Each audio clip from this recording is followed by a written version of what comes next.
Ciao, dimmi. No, non sono depresso, anzi, sono molto allegro. Vabbè, però adesso sono molto impegnato. Ti scrivo dopo, anzi, ti chiamo dopo. Ciao, ciao.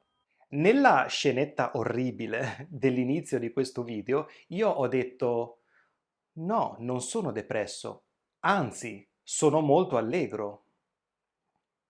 Puoi intuire il significato di anzi in questa frase? In questo caso, anzi, è usato per dire il contrario di qualcosa che ho detto prima. Non sono depresso, anzi, sono molto allegro. Significa al contrario. Voglio dire il contrario di un concetto espresso prima. Non sono depresso, anzi, sono molto allegro.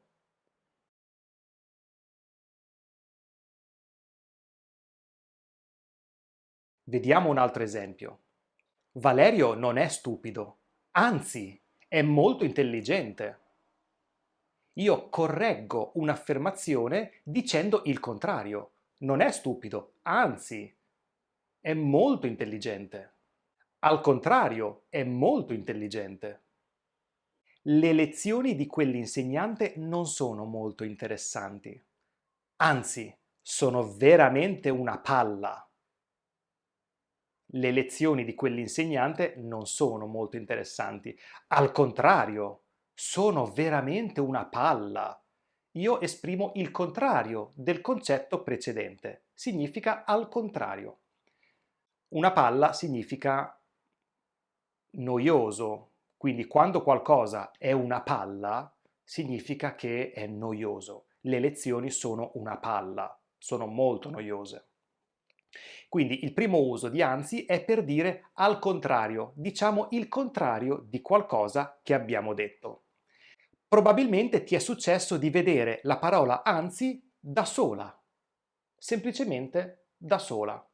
Effettivamente, anzi, è sufficiente per esprimere il contrario. Io posso dire Valerio non è stupido, anzi, non è necessario che io continui la frase dicendo anzi è molto intelligente. È implicito, è scontato, è già incluso nel significato di anzi. Quindi puoi decidere di completare la frase oppure puoi lasciare anzi da solo, perché include già tutto il significato, include già il contrario che vuoi esprimere.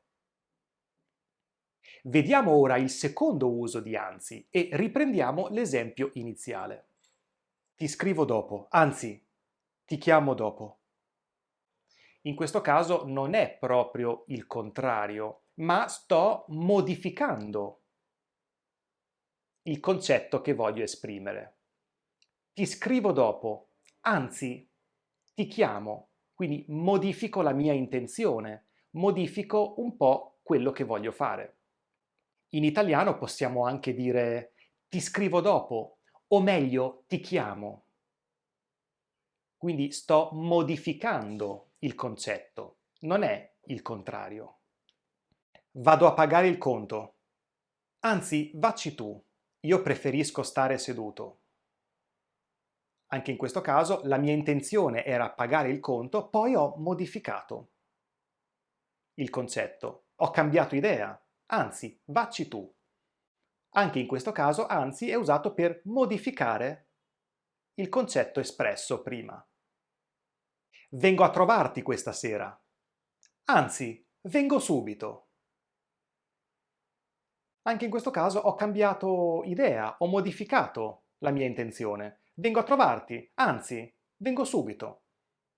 È come dire no, ho cambiato idea, vengo subito. Sono stato abbastanza chiaro nell'uso della parola anzi in italiano? Abbiamo visto che anzi è usato per esprimere il contrario della frase precedente o per modificarla, per cambiare idea o modificare un'intenzione. Ora tocca a te. Puoi scrivere qui sotto al video delle frasi usando l'avverbio anzi.